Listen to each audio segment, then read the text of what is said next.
Well, I can't stand to look at you now. This revelation's out of my hands.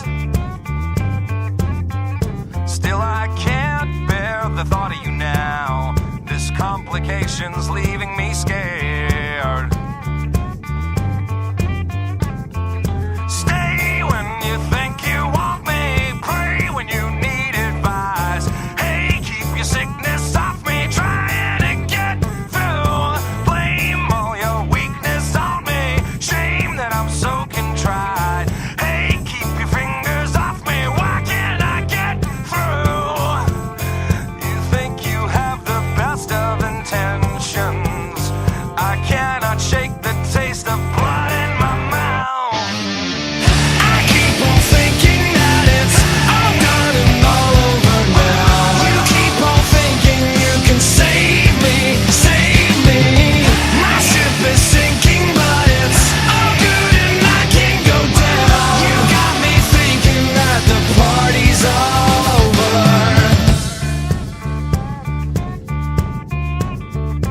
Well, I can't stand to be with myself. This liberation seemingly rare. And I can't stand the taste of your mouth.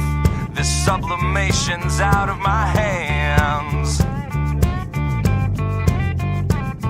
You stay 'cause you think you want me. Pray when you need advice. Hey, keep your sickness off me. I'm trying to get through. Shame you could take this from me. Pain on an empty mind. Hey, keep your fingers off me. Why can't I get through? I keep on thinking that it's all done and all over now. You keep on thinking you can save me, save me. My ship is sinking, but it's all good and I can go down. You got me thinking that the party's all over.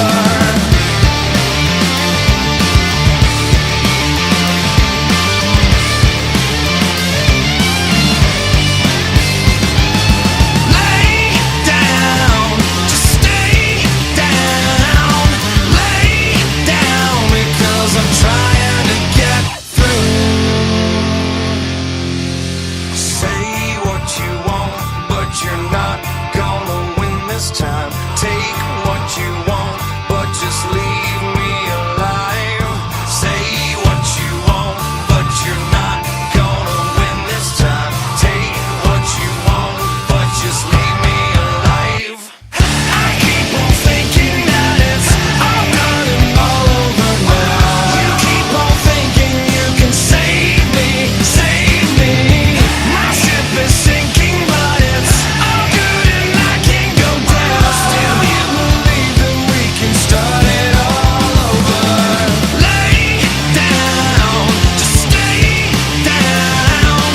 Lay down because the party's all over. Lay down, just stay down. Lay down because I'm trying to get through.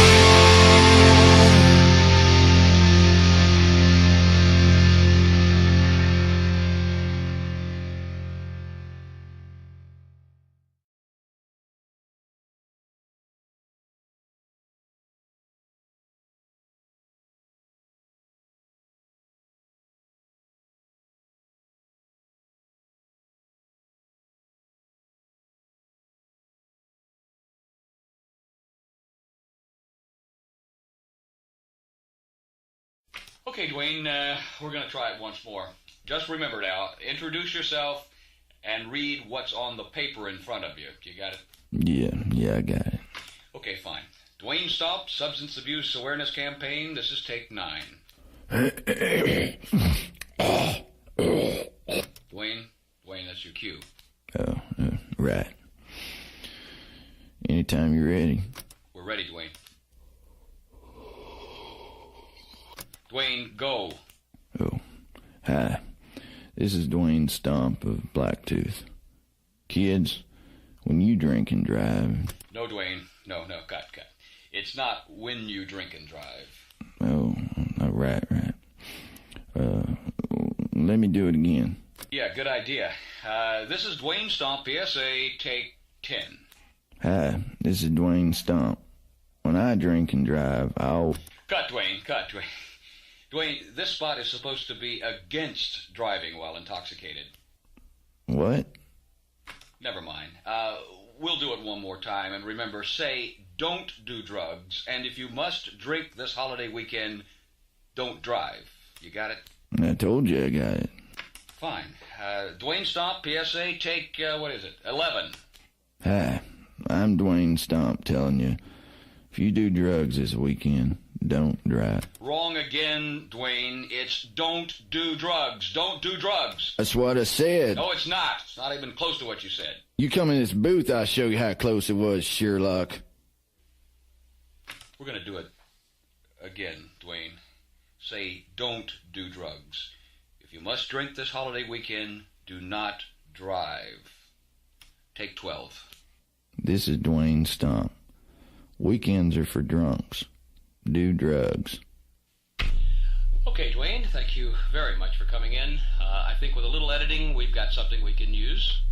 Don't do drugs. And if you must drink this holiday weekend, don't drive.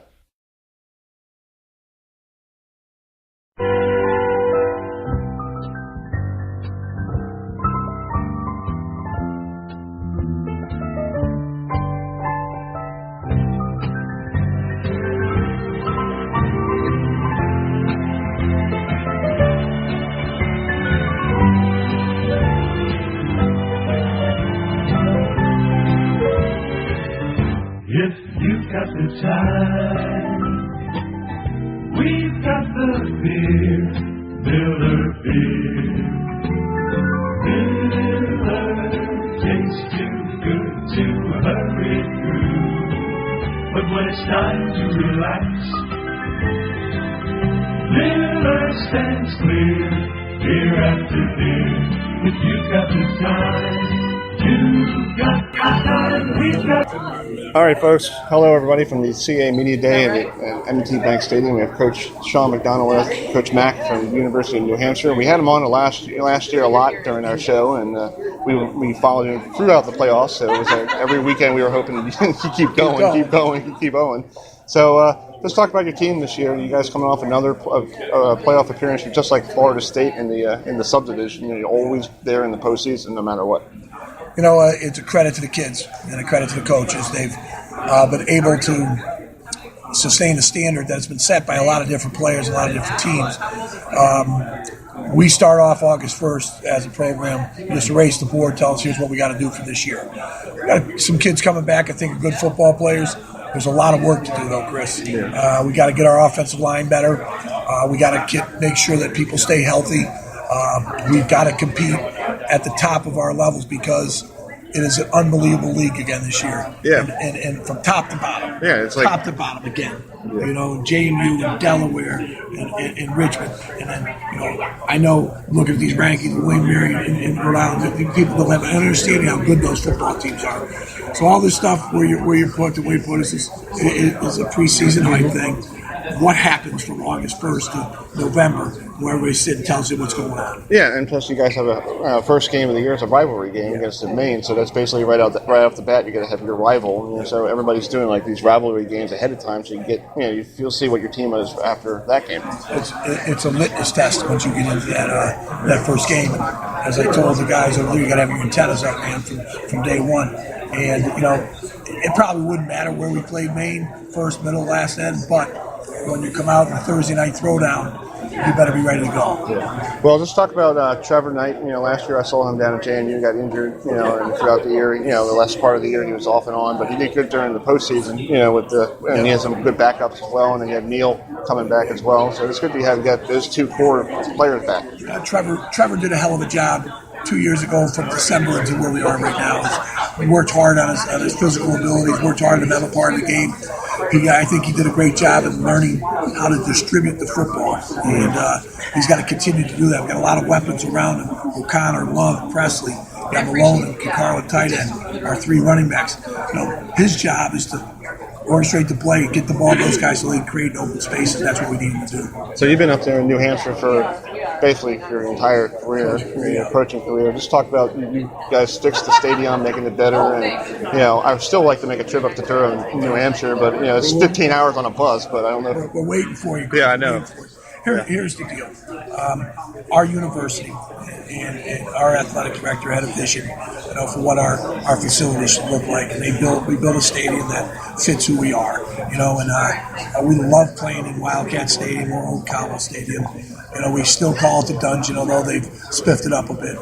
The great thing about it is that feeling when you walk into that stadium. You got somewhere between 12 and 17,000 people cheering for us and going through it. It's an unbelievable venue for a football game. I'm really proud of it. You guys do well on the road too, because I went to JMU and you guys brought a lot of people down to JMU, so that's pretty good. We have great people that follow our program. Yeah. It starts with our parents and our players. They're very supportive of how we do it and what we do, and they travel well. And our alums and our fan base has widened over the years, which is pretty good. Let's talk about, with JMU being, the leader of this league again. It seems like every year you guys are trying to, do you feel like the margin is closing on them, or you feel like they're still a little far ahead of you? I don't know. I haven't seen any tape on what they do. Yeah. And again, I think what it truly comes down to is, who's going to pull the trigger for them and how well he does pull the trigger for them. Brian Shore is a hell of a football player. Yeah. He made them a really good football team. But he had a bunch of weapons around him, and he had the other thing that helped that team and what's put JMU over the top is their defense. Yeah. They're playing unbelievable defense down there. So they got a pretty good package down there, and that's why everybody's chasing them. Yeah. I've seen a lot on social media, a lot of former teammates invite you to weddings and all that stuff. How great is that they call you up and say, Coach, would you like to come to my wedding? And it's probably the best thing that happens if you coach in a career, to share a day with not only the kid and his wife, but their family. And, Chris Sarkowski, one of our guys that got married, a former player, former coach at our place this year, Ryan here. It is such a fun day and fun experience because you're part of that. Right. So we love it. We've had 3 this summer. Hopefully I get 3 every summer. That's a pretty good deal. Yeah. Well, let's switch gears. You and I like the Mets, and I heard the Wilpons may want to call you to become manager because I don't think Callaway is doing it. I think he started out so quickly, 12-1, and I think it's been fading ever since then. Well, again, it goes to players, and they've had some woes with injuries again in the pitching part of it. They're big gun bats. They have not done what they need to do or have been hurt. Right. And they have just been a calamity of errors, over the past 3 or 4 months. They came out really well after the All-Star break and beat up on the Yankees. But I don't know, Chris. We've got to do something there. And hopefully they can find a way because it's one of my favorite franchises ever to cheer for. And they're struggling. We have a franchise down here that's having a hard time this year, and they might break our team's 1962 record, hopefully. I'm praying for that so I can so they can get done with it. Get rid of that. Yeah. That's amazing what's going on with them right now. The Orioles struggling so much. They just got rid of Manny Machado. And so, it's a tough thing to go through as a player, coach, organization, and as a fan. Hopefully they don't have to. Yeah. Well, when you do football, and what do you use from watching baseball for football? You see anything that's similarity? Just watch strategy, what people think, how coaches coach, how they react, You're like a guy like Joe Madden who just goes one place. I'm really impressed with Aaron Boone, Cora this year, how they develop, how they deal. You've seen a lot of coaching in baseball of using the whole roster now, and that's important. I think getting everybody involved. Yeah. Well, it's Coach Mack. Thanks so much. I hope to get you on during the football season, and we love to have you on. You and I have fun talking, and hope you have a good rest of the summer, and hopefully this rain we have outside goes away. It's just a momentary lapse there, Chris. Thanks for taking care of CAA football. Okay? We'll be right back here.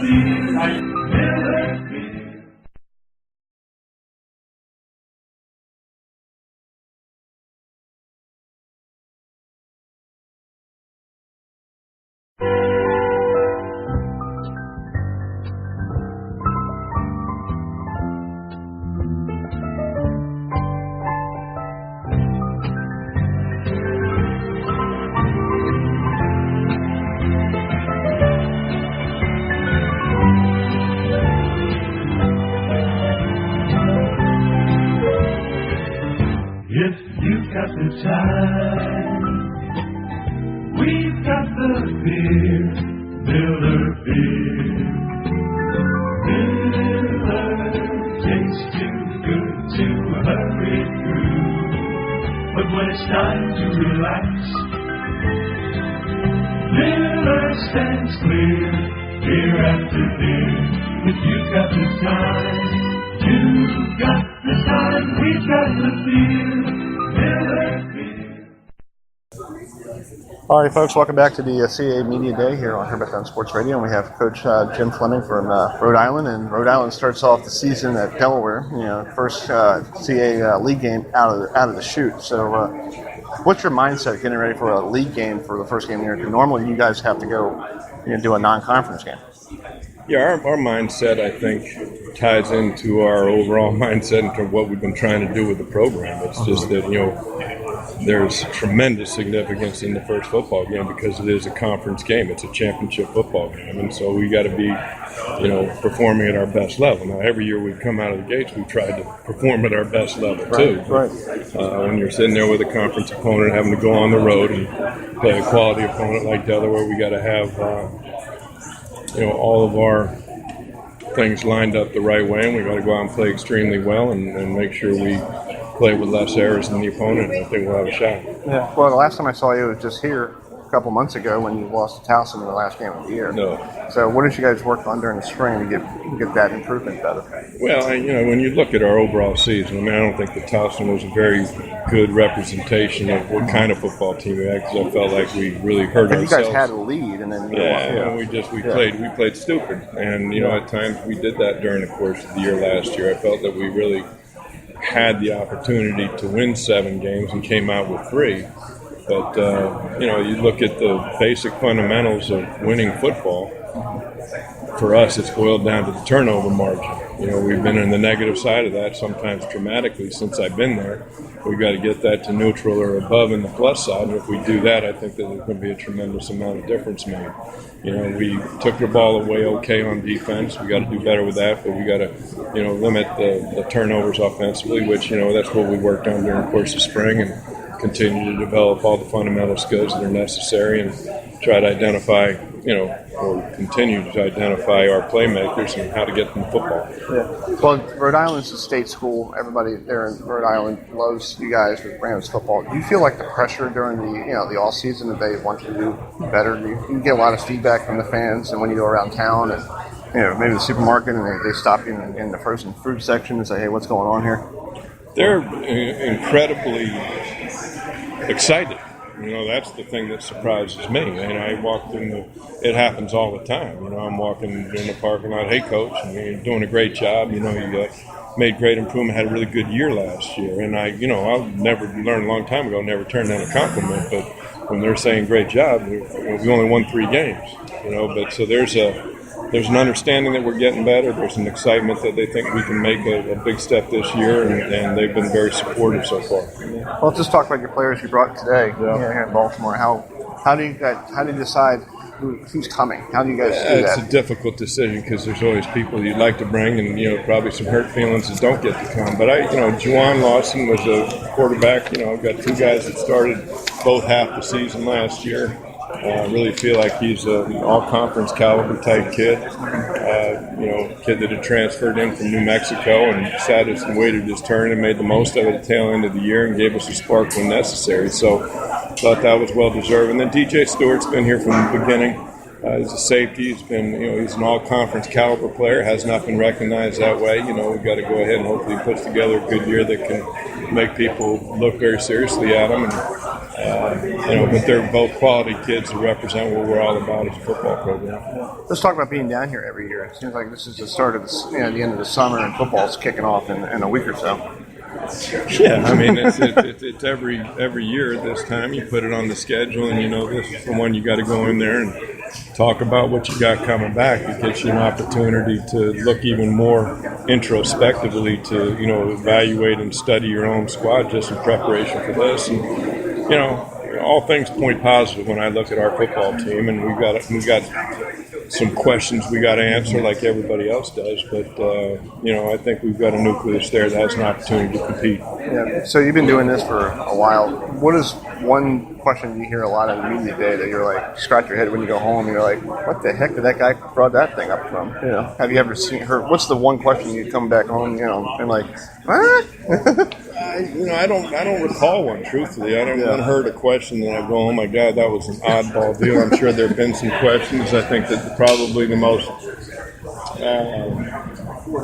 most memorable question I ever got was by Bill Koch, who's our local guy from the Providence Journal, and it was after James Madison, and I think it was when.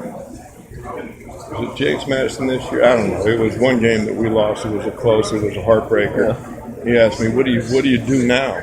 I said, "What do you think we do now? We get up, we go to work, and we go get ready for the next one." Yeah, first I go home and have dinner, so and then we'll worry about it later. That was probably the oddest question. Yeah. Well, Coach Fleming, it's great to see you, and we'll hope to get you on our show in August when we start August 29th, and we'll see you that Thursday, the 30th. Okay. Because we're only 40 minutes away from Newark, so we'll be up there to see you guys. All right. Well, let me know. I will. All right, appreciate Coach. We'll be right back here on Purpose on Sports Radio.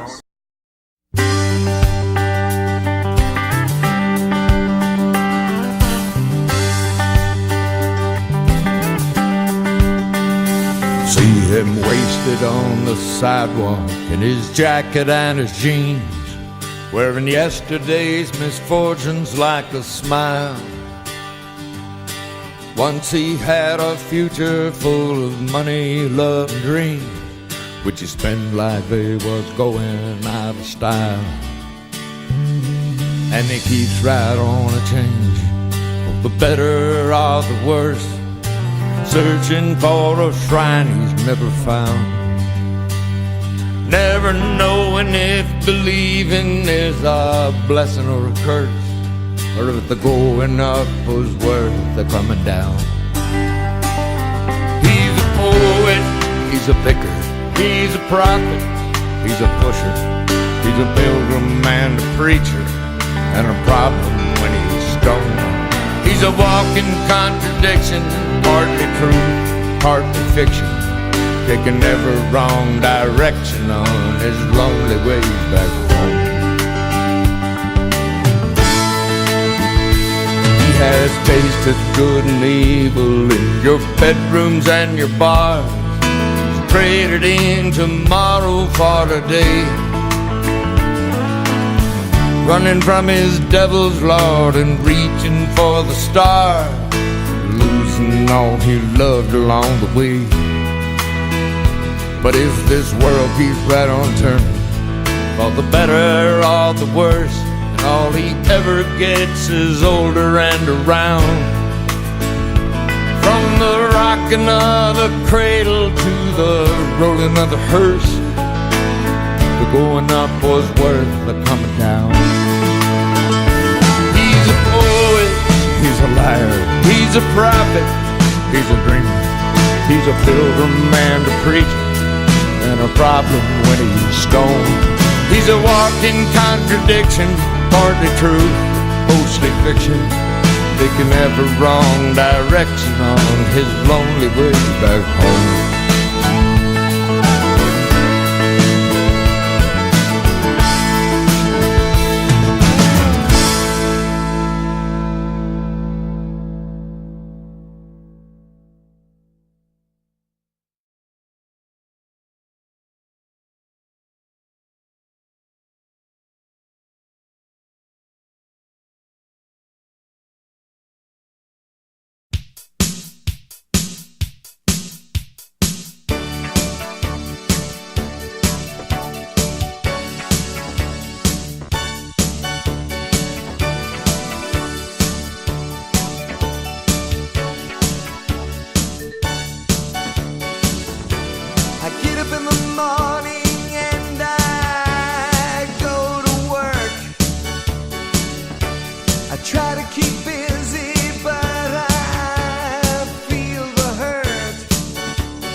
All right, folks, welcome back to here on the media day here at down here at M&T Bank Stadium. I have Greg Cuso from Albany, who I've been working my tail off to try to get the name right after we had a little conference at Morgan State, on the field. But it's one of those things I'm working on. I guess it might stick. That's all right. Yeah, you just keep messing those names up. That's I know. Everybody has their own little. And everybody will start knowing me.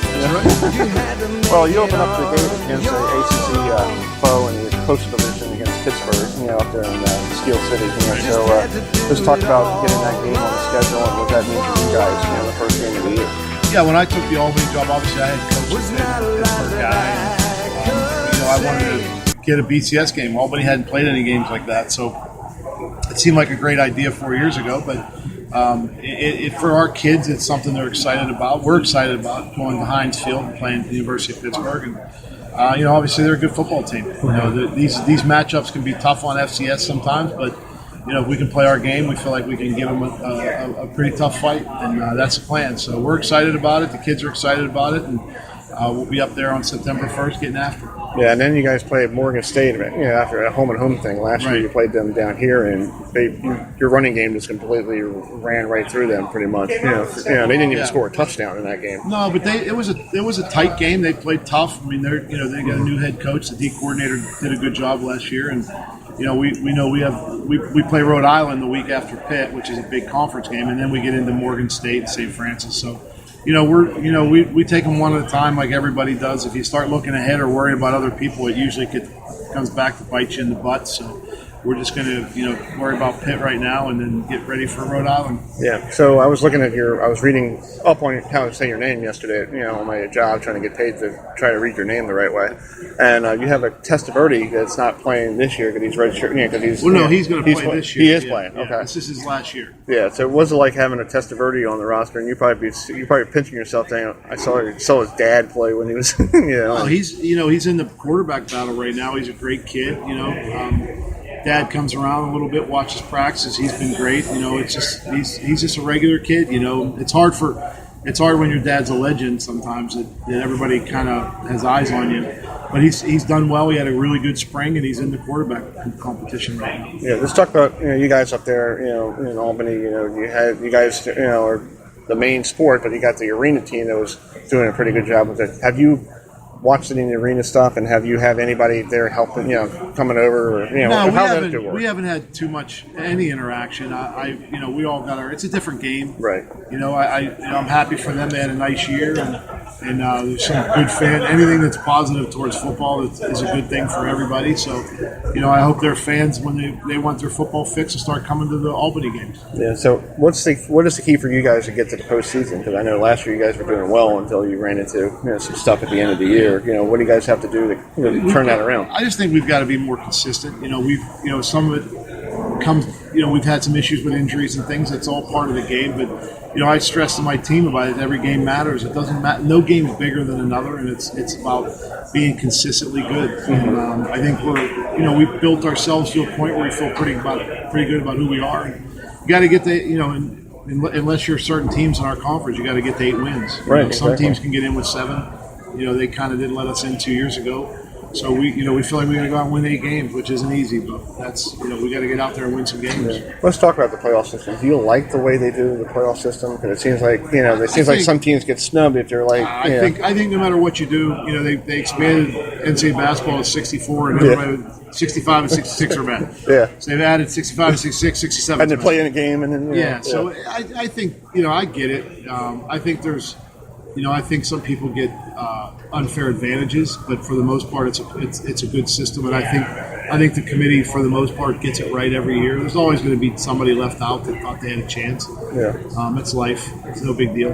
And you were with Maryland for a while, so it was like coming back here for a day to be in the state. I love the state. I lived in Columbia, Maryland for 3 years, and it's a great little town, and I really like the area a lot. There's a lot to miss. I love history, so there's in the city, DC, there's so much history, and A little bit north is Gettysburg, and all these things. Manassas is close by, so they're all things I took advantage of when I was here. But we love Albany, and it's nice to move around a little bit because you get a little different taste in different parts of the country. Yeah. Well, Coach, thank you so much. Sure. I'll be working really hard this year on your last name. I'm going to go You're home. doing good. You're way on track. So I'm happy. By the end of the year, I'll be calling you real quick. I'll be smooth. All right, thank you so good. much. Thank We'll be you. right back here on the sports desk.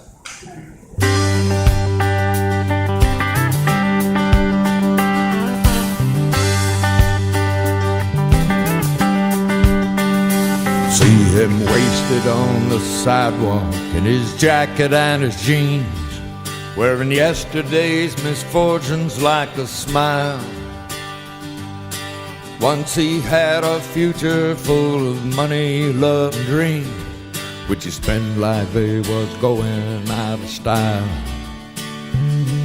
And he keeps right on a change, for the better or the worse, searching for a shrine he's never found, never knowing if believing is a blessing or a curse, or if the going up was worth the coming down. He's a poet, he's a vicar, he's a prophet, he's a pusher, he's a pilgrim and a preacher, and a problem when he's stoned. He's a walking contradiction, partly truth, partly fiction, taking every wrong direction on his lonely way back home. He has tasted good and evil in your bedrooms and your bars, traded in tomorrow for today, running from his devil's lord and reaching for the stars, losing all he loved along the way. But if this world keeps right on turning, for the better or the worse, and all he ever gets is older and around, from the rocking of the cradle to the rolling of the hearse, the going up was worth the coming down. He's a poet, he's a liar, he's a prophet, he's a dreamer, he's a pilgrim and a preacher, and a problem when he's stoned. He's a walking contradiction, partly truth, mostly fiction, taking every wrong direction on his lonely way back home.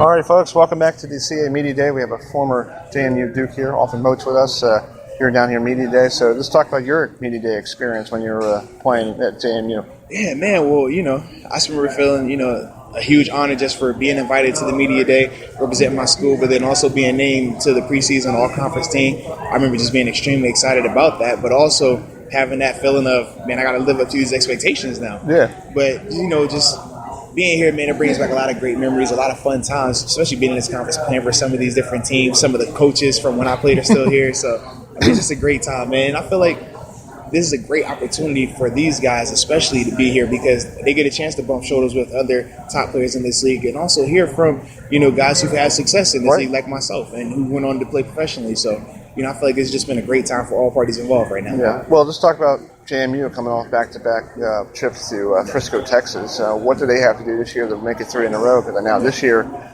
Coach Houston's first recruiting class comes in. Mm-hmm, yeah. So you basically had other people's recruiting Right. class. Now, what do you like to see from the team with his recruiting class? Well, first, I'm extremely excited about those guys. I feel like, the success they've had over the past 2 years is a true testament to the players and the coaching staff, because you remember when Houston came in, it was very short notice when, Withers left. So I felt like the success they were able to have in such a short span off of that just shows the style of play they're playing. It shows that the players have bought into it. So I feel like going forward, their guys are going to continue to work like crazy to live up to that. And I feel like they have all the talent that they need there. And I'm sure it's a lot easier to recruit when you're national champion and then went back to a national championship the next year, So I feel like he's going to continue to have great level of talent coming in. And I feel like, I don't see why they can't go back to that. I don't see why they can't go claim that championship that they should be going on 3 in a row now. So. Well, this year they opened up against NC State, and I was just down in the ACC last week, and Coach Dorian down there knows that JMU is a very good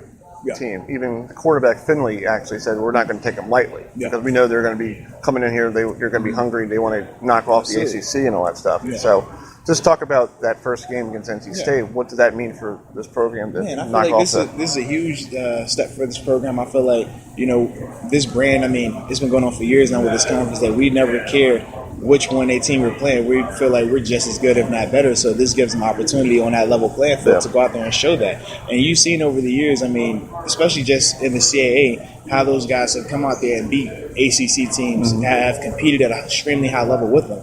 So I feel like, why can't this is not any different for us? And the thing that is beautiful about JMU in that regard is the moment is never too big for them. Right. And you can just see that with how they handle playing 1A teams, how they handle playing in playoff games, big time, championship games.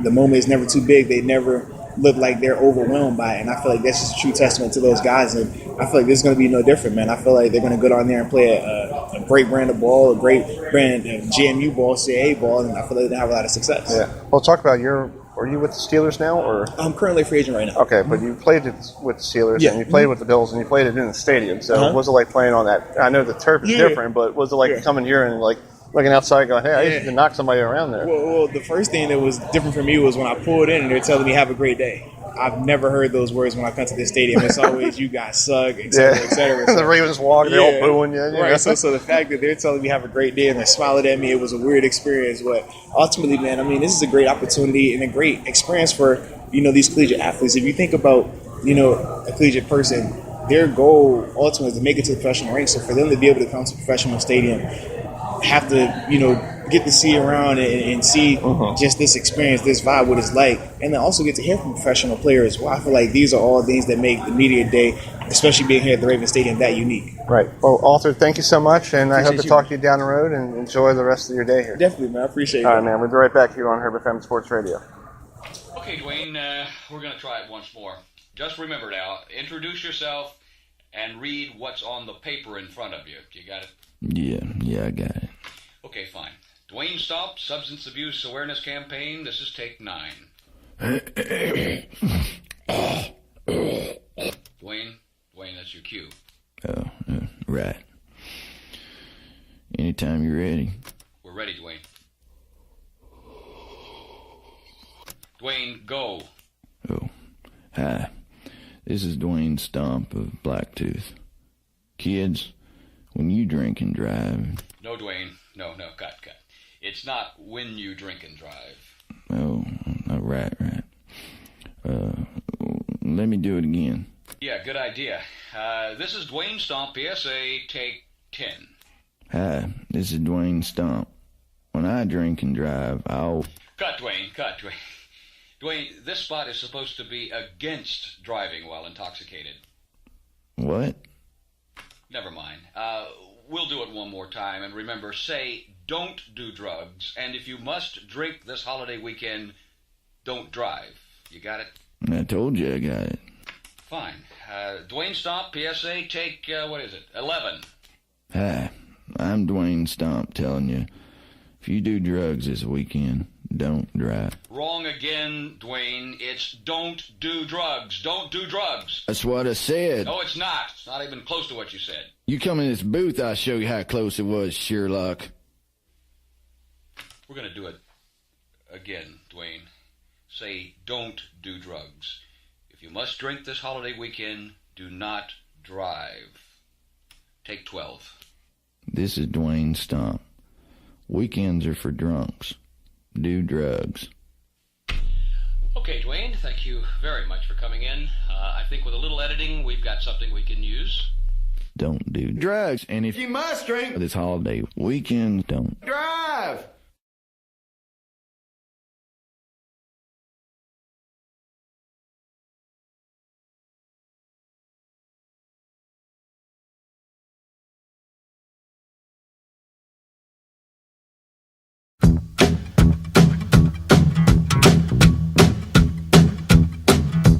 Uptown got its hustlers, the Bowery got its bums. 42nd Street got Big Jim, a walker, he a bull shooting son of a gun. Yeah, he big and dumb as a man can come, but he's stronger than a country horse. And when the bad folks all get together at night, you know they all call Big Jim boss just because. And they say you don't tug on Superman's cape, you don't spit into the wind, you don't pull a mask off an old Lone Ranger, and you don't mess around with Jim. Well,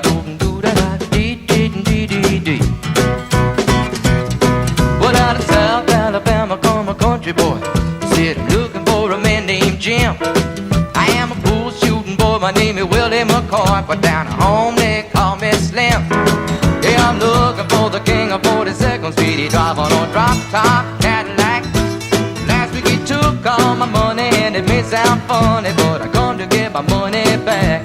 And everybody say, Jack, don't you know that you don't tug on Superman's cape, you don't spit into the wind, you don't pull the mask off an old Lone Ranger, and you don't mess around with Jim.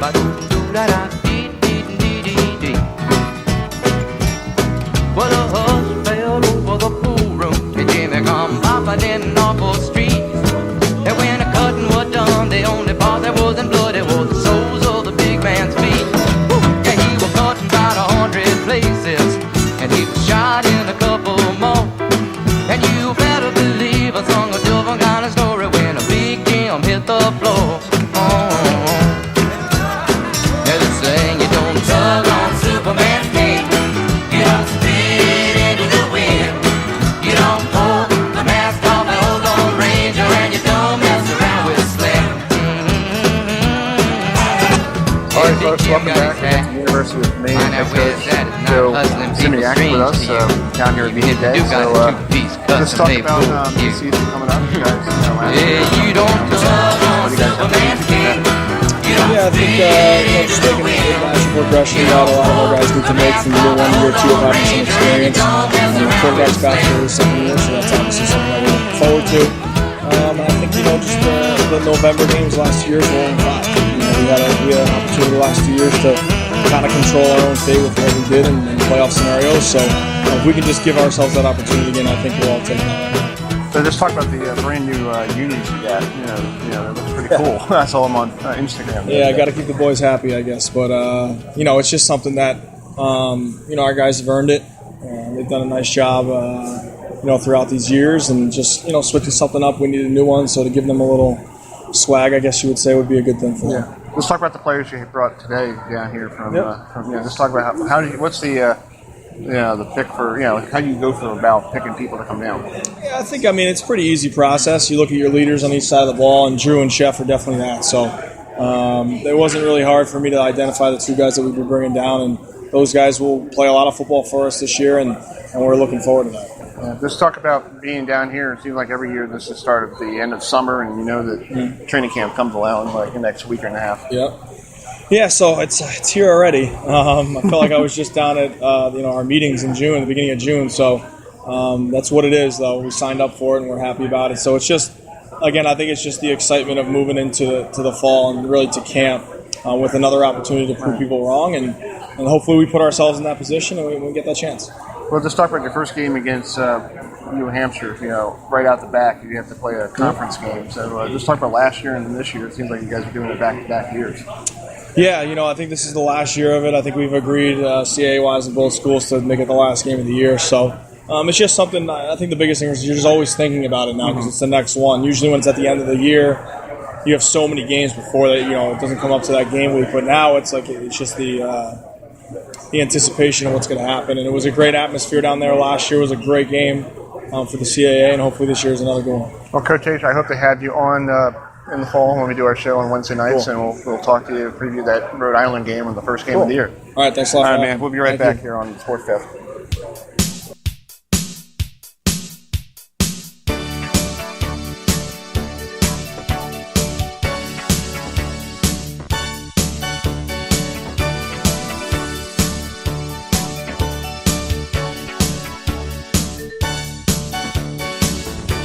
I get up in the morning and I go to work. I try to keep busy, but I feel the hurt. I see you around me everywhere I turn, but you're gone, lost in Hollywood. Got up one morning, said you had to go. You would have gone even if I told you no. And all I could say was, baby, just take it slow. You take care, don't get lost in Hollywood. You had your dream, you had to find it. I begged you, girl, please don't go. Now when I call to find if you're in, the answer always is no. You had to make it on your own. Just had to do it all alone for a while. Was not a lot that I could say. You had to have it your own way, I suppose, like some river that flows to the sea. And I should have known that in time you would be leaving me. Leaving me. Hey, has anybody seen my girl? She's lost in Hollywood. Hey, has anybody seen my girl? She's lost in Hollywood. I get home in the evening, but I just can't sleep. I lay on your pillow and I feel your heat. And everything here just keeps on reminding me that you're gone, lost in Hollywood. I walk the streets, there's sounds of laughter, but I hear only the pain. Morning comes, the sunshine greets me, but I feel only the rain. But something gets me through the day. Something in my heart keeps saying to me, I just know you can't be far away. When you come home, everything's gonna work out okay. Okay. Hey, has anybody seen my girl? She's lost in Hollywood. Hey, has anybody seen my girl? She's lost in Hollywood.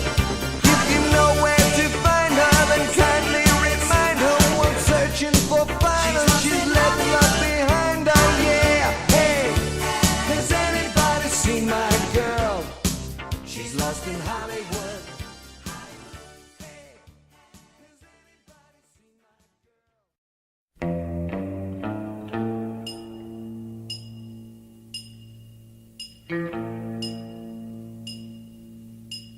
Well, it's lonesome in this old town. Everybody puts me down. I'm a face without a name. just walking in the rain, going back to Houston, Houston, Houston. I got the holes in both of my shoes while I'm a walking case of the blues. Saw $1 yesterday, but the wind blew it away. Going back to Houston, Houston, Houston. I haven't eaten in about a week. All right, folks, welcome back to the CAA Media Day. We have the JMU Dukes head coach Mike Houston with us, who back-to-back trips to Frisco, Texas. So I guess you want to start buying some real estate down there and stay there for for the winter months. So what do you guys have to do this year to get back there? 'Cause I know you won the championship the year before, and then last year you came up short with that last-minute, play of the game. So what do you guys have to work on to get back to Frisco? I think the same thing anybody else in here does. We got to successfully navigate the CAA. It's the top league in the country. I don't think there's any real debate, no matter what the Missouri Valley thinks. I don't think there's any debate top to bottom about that as far as our league goes. So, the thing is, we've got to build a team and play as a team in a way to be able to have the success of the CAA to give us an opportunity to get in the tournament. Mm-hmm. I've always felt like, and I've said it my first year here, if you win the CAA, you've got a chance to win the national championship. And we've seen teams that finish second or third in the CAA that have won the national championship, because I think that's the kind of quality play that there is in this league. So we've got to come together and build a team that has the ability to go out and play at a high level from week one all the way through. Yeah, this year is your first year with your recruiting class. So what are you looking forward to your first year with your recruiting class you had? Your first year when you got here. That's the thing is you take the pieces you have. So. We feel like we have a quality roster from top to bottom, depth-wise. I really like our ability. We're young and experienced because you do have some holes from coaching changes and coaching turnovers where you have some gaps there. We try to fill in some of those gaps with some transfer players. But I really like our roster, and I really like the way they've trained this summer, and I like where we are right now. So the big thing is now just putting all those pieces together going into week one. Talk about your running back Marshall. You got him from the transfer from Georgia Tech, and Paul Johnson. I talked to him in the offseason, and he was like, that kid was like on the fourth on the depth chart, and didn't know what to do in Georgia Tech, and he goes to you guys, and he runs all over the place. Like my dad was watching the game last year against South Dakota State. My dad goes, "Holy God, that guy can run fast." So just like what's it like having him in the backfield? Yeah. He was their leading rusher for 2 years, so Coach Johnson obviously has amnesia. But he's a good player. Yeah. He didn't want to play in the wishbone. That's what it came down to. He wanted to be a spread running back. He had opportunities at Power 5 schools. He had an opportunity with us. So he felt like this was his best opportunity. It's a place where his dad played. His mom went to school. So some strong ties there. But he's a player that's, he's an important player on the field for us. He's an important character guy with us off the field. And he's a guy that is going to be a big part of our success this year. So I'm glad he wears the purple and gold. Yeah. So we're here in the NFL stadium. Do you think he has a future on Sunday afternoons? I think he's got a shot. There's no doubt. Yeah. He has good size. He has good speed. He has ability. He's got to improve on playing within the scheme, which I think that's what you saw late in the year last year with some of the big games he had. So I expect to see him have a really special year this year. Yeah. Well, talk about the first game of the year. You guys opened up against NC State, and I talked to Coach some of the players down there last week at the ACC Media Day, Finley, the quarterback, and he said, we're not going to take them lightly at all. Is that pretty good from you hearing from the NC State guys that they know about you, and they're not going to they're going to know there's going to be a battle, on the first game of the year in Raleigh? Well, the thing is, we'll be ready to play. Yeah. So I hope they do take us lightly. Because if they do, we'll have a great shot. It's going to be a good game, I would think. But they're a Power 5 school in the ACC. They're supposed to be one of the top teams in the ACC this year. 85 scholarship, multi-million-dollar budget. I mean, there's no way an FCS team should be able to compete with a team like that. There's no way. Right. But I don't think we're just any FCS team. So we'll see if we're good enough. But I know our kids will be excited and ready to go. Well, one last question, because I have a place down in McCacketsville, Virginia, and Harrisonburg, and that place is such a great place for the fall and the student body. And it's like everything just shuts down on 81 for the Saturday afternoon. Right. So, what was it like for you as a coach, knowing that you got a game and you see all the fans just line up at like 10 o'clock in the morning, tailgating, and it looks like a Woodstock concert down there. It's incredible. It's really a great. I'm honored for the opportunity because I coach at a place where football is important, where our fans are fanatical about it, and I tell our recruits and our players, just how fortunate we are. When we take the field, we're going to take the field in front of a packed stadium, right? And they're going to be enthusiastic, and they're going to be into the game. And you see so many stadiums across the country that aren't like that. No. And so we're very blessed and fortunate to have that opportunity. So, as much as JMU Nation loves the Dukes, I can promise you the Dukes love JMU Nation. Yeah. Well, I will see you in Raleigh on the first game of the year, and hopefully we'll see this game. It will be a good game. Hopefully so. All Thanks right. a lot. We'll be right back here on the Purple FM Sports Radio. I'm so hungry when I walk, I squeak. Nobody calls me friend. It's sad, the shape I'm in, going back to Houston.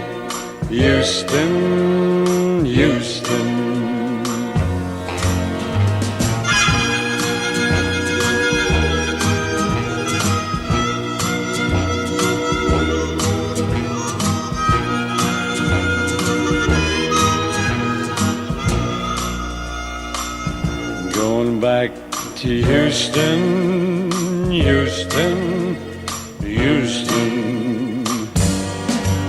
I got a girl waiting out for me. Well, at least she said she'd be. I got a home and a big warm bed and a feather pillow for my head. We're going back to Houston.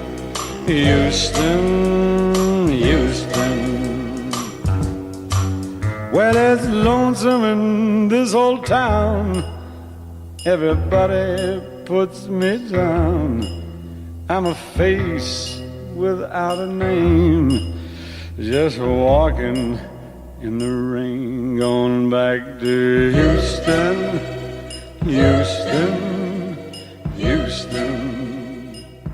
Going back to Houston.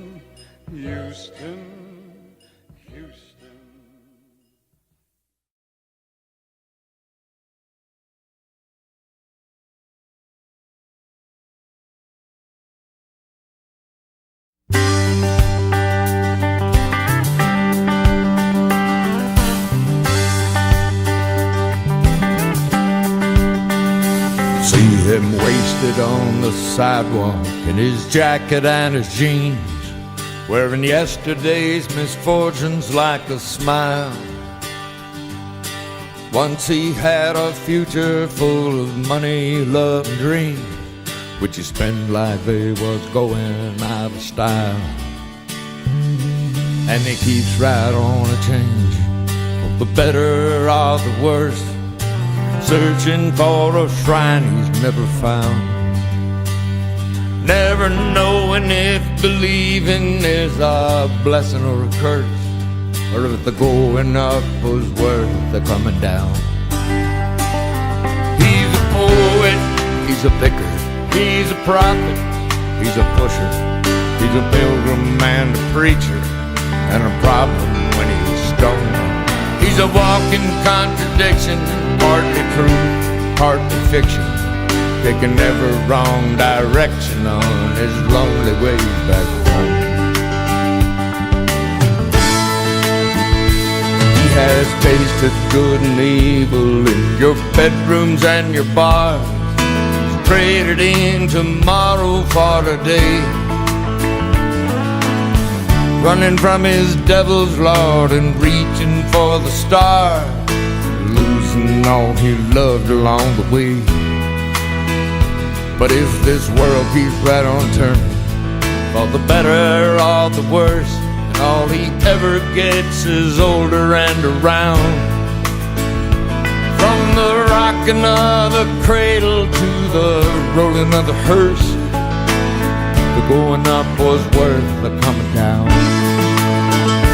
He's a He's a liar, he's a prophet, he's a dreamer, he's a pilgrim and a preacher, and a problem when he's stoned.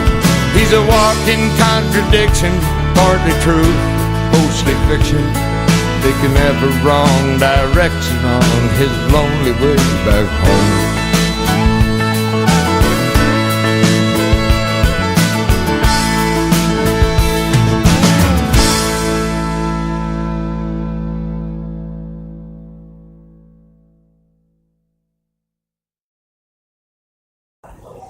All right, folks, welcome back. We got Villanova's head coach, Mark Ferrante, with us, second season. So let's talk about your first year, taking over the program with, Mr. Talley, Coach Talley going to play golf now, probably. Doing his Be the Match stuff, too. Yeah, but doing a lot of the bone marrow stuff. All that stuff. So let's talk about your first season. What do you have to do in your second season to improve on the first season?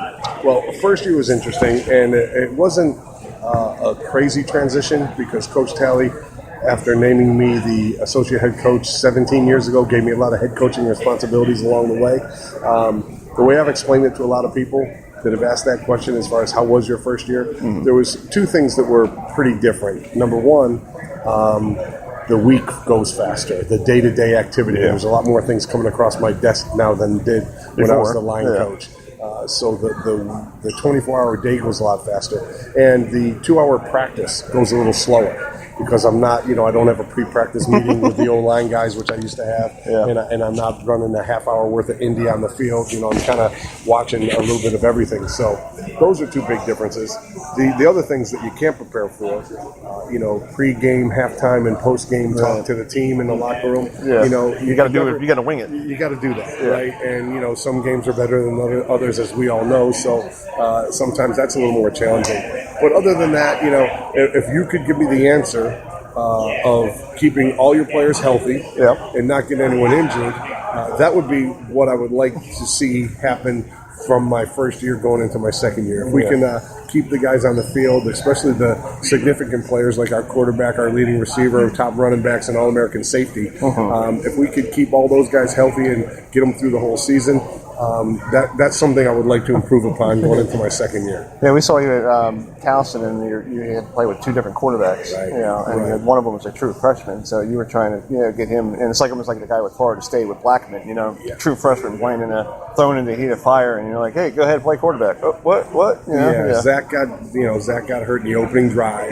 That was his third year as a starter, and then he goes down, and then we replaced him first with a redshirt freshman, Jack Shetlick, who finished that game well, and then we had a little bit of a back and forth with him and Kyle McCluskey, the true freshman you just mentioned. So, if you don't have consistency at quarterback, you're not going to have consistency with your offense. Right. And that was our problem in that little of that mid-year stretch there where we lost 4 in a row. Our defense was playing well. But we're losing games, 19-15. We just weren't producing enough offensive firepower to put any points on the board. Well, looking at your schedule, you don't leave the state of Pennsylvania until Stony Brook, but that's like a 4-hour bus drive. You've been going through Bell Parkway and all that stuff to get over there. And then you go to Maine. So you basically stay in the state of Pennsylvania and go to Delaware for a short bus trip. So that's pretty good for you guys. The travel isn't that bad this year because in our out-of-league schedule, we play Temple and Lehigh. Right. And those are close enough to be day trips. And then Delaware being our game in league, it's another day trip. So even though on paper we have 6 away games, there's only 3 where we're going to be either on a bus or a plane and staying overnight in a hotel. Right. So schedule-wise, it's always going to be challenging as far as playing the game, no matter who you're playing in this league. But from a travel perspective, yes, Stony Brook could be a little challenging to get to. And then we head down to Richmond, 4.5-hour bus ride. It's a little long, but, depends how you hit that traffic. Through Northern Virginia. Going through Fredericksburg and that area there. But to only have 3 true road trips isn't bad. Right, exactly. So your offense, you got 9 returning starters. So that's good to, on that side of football. And on the defense, you had 7 returning starters. Right. And so that's also good for you for the second year, knowing that you have players who were there last year and knows the system. No doubt. And the other thing that I think, at least that I'm trying to be optimistic about, is some of the returning starters like Zach and Rob. they missed a lot of last year. So we were able to get a lot of young guys, a lot of quality experience. Right. So we have a good nucleus coming back of returning players, some coming back off of injury, however, but some coming back just because, they didn't graduate.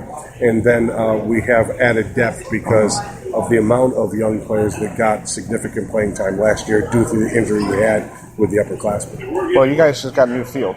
Mm-hmm. So have you been on that new artificial turf? I really haven't. It just opened. It looks really nice from Instagram. It looks really nice. They've done a great job with it. The thing I'm most excited about is they got it done about 2 weeks ahead of schedule. Oh, that's good. So there's been some rain that's gotten on it. There's been... like today's monsoon. Exactly right. Our guys have been able to get out there as of last week. I was on vacation last week, and so the first day our team was able to get out there for one of the workouts. Right. So the more people you can get on there to get that stuff to settle in, the better. And from what I've heard, now we're heading into the second week of when it's been finished. Some of the guys are saying it almost feels like it's firming up now. Wow.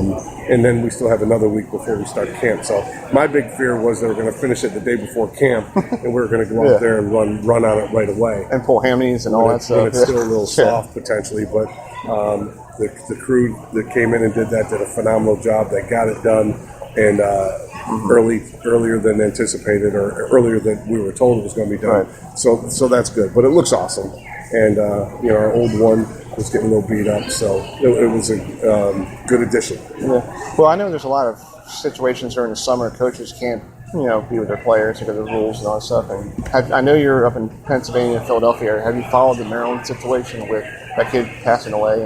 What do you do if you ever had that situation, if something happened like that? That is so tragic. I did see it. I didn't follow it, as far as causes and all of those things. And that's a big fear, right? Because it's happened, and that's what has happened with a lot of these rule changes. It happened in the NFL. It's happened, unfortunately, in other sports and multiple college programs. I'd be devastated. I mean, unfortunately, we experienced something like that, but it wasn't due to a workout. Okay. It was someone who was home, who was at a pool party, and those types of things. So, however it happens, it's always tragic. Yeah. And you just pray that it doesn't happen on your watch. Right. And you try to make sure they're educated about proper hydration. You try to make sure that your staff, whether it be your strength staff, the ones that are running most of the summer program, or whether it be your coaching staff when you get into preseason practice, that you're not wearing them down so much that you get into a situation like that. And, could some of it be a genetic situation with an individual? Right. I'm sure it can, but I don't have those types of answers. You just pray to God that you're doing the right thing, and it doesn't happen in your program. Do you think that really will affect that program?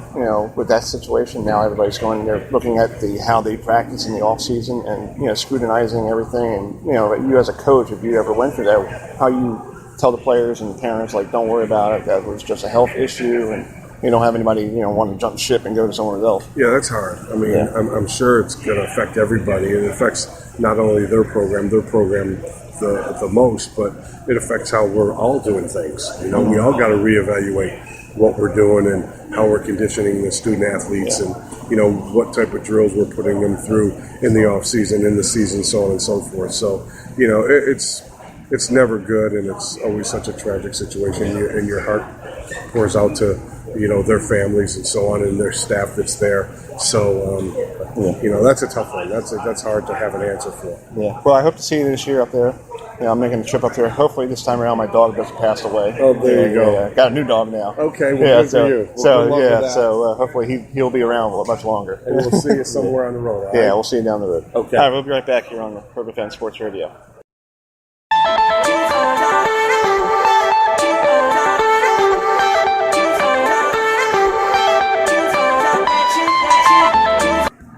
All right, folks, we're going to wrap up the first hour. We'll come back with hour number 2. We'll try to get some Delaware interview with Coach Rocco.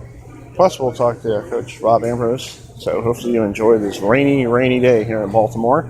We're here at a house that Ray built, Ray Lewis, and the Baltimore Ravens, who are throughout this entire stadium with plaques like Chris McAllister and Jamal Lewis, walking around here, plaques about them and about their winning their Super Bowl titles and all that stuff. So we'll be right back here on Herb FM Sports Radio on Speaker.com. You can visit us on www.herbfmsportsradio.weebly.com anytime, anywhere. We'll be right back.